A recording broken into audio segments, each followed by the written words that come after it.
Hi, boys and girls. We're reading Little House in the Big Woods, and we're on page 59, and it's called Christmas. What are they doing in this picture? Let's see. Christmas was coming. The little log house was almost buried in snow. Great drifts were banked against the walls and windows, and in the morning when Pa opened the door, there was a wall of snow as high as Laura's head. Pa took the shovel and shoveled it away, and then he shoveled a path to the barn, where the horses and the cows were snug and warm in their stalls. The days were clear and bright. Laura and Mary stood on chairs by the window and looked out across the glittering snow at the glittering trees. Snow was piled all along their bare, dark branches, and it sparkled in the sunshine. Icicles hung from the eaves of the house to the snowbanks, great icicles as large as the top of Laura's arm. They were like glass and full of sharp lights. Pa's breath hung in the air like smoke, and when he came along the path from the barn, he breathed it out in big clouds, and it froze in white frost on his mustache and beard. So what's the weather like? Do you think it's warm or cold? When he came in, stamping the snow from his boots, and caught Laura up in a bear hug against his cold big coat, his mustache was beaded with little drops of melting frost. Every night he was busy, working on a large piece of board and two small pieces. He whittled them with his knife. He rubbed them with sandpaper and with the palm of his hand, until when Laura touched them, they felt soft and smooth as silk. Then with his sharp jackknife, he worked at them, cutting the edges of the large one into little peaks and towers, with a large star carved on the very tallest point. He cut little holes through the wood. He cut the holes in shapes of windows and little stars and crescent moons and circles. All around them he carved tiny leaves and flowers and birds.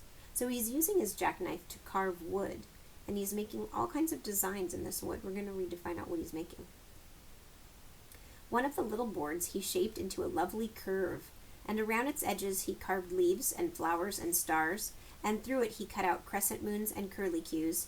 Around the edges of the smallest board he carved a tiny flowering vine. He made the tiniest shavings, cutting very slowly and carefully, making whatever he thought would be pretty. At last he had the pieces finished, and one night he fitted them together. When this was done, the large piece was a beautifully carved back for a smooth little shelf across the middle. The large star was at the very top of it. The curved piece supported the shelf underneath, and it was carved beautifully too, and the little vine ran around the edge of the shelf. Pa had made this bracket for a Christmas present for Ma. He hung it carefully against the log wall between the windows, and Ma stood her little china woman on the shelf. The little china woman had a china bonnet on her head, and china curls hung against her china cheek. Her china dress was laced across in front, and she wore a pale pink china apron and little gilt china shoes. She was beautiful, standing on the shelf with flowers and leaves and birds and moons carved all around her. So she is made of china, so that's made of a kind of clay called porcelain. And the large star at the very top.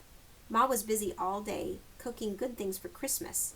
She baked salt-rising bread and rye bread and Swedish crackers and a huge pan of baked beans with salt and pork molasses.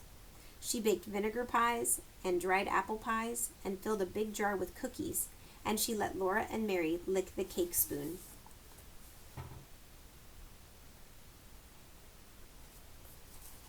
One morning she boiled molasses and sugar together until they made a thick syrup, and Pa brought in two clean pans of white snow from outdoors.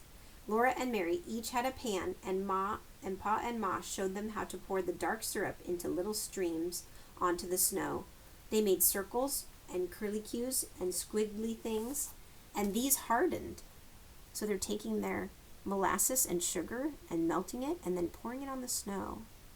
What happens when you pour something hot onto the snow? I wonder.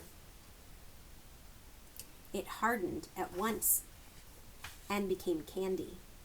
Laura and Mary might eat one peach each, but the rest was saved for Christmas Day. So we'll pause there and we'll read more about Christmas tomorrow.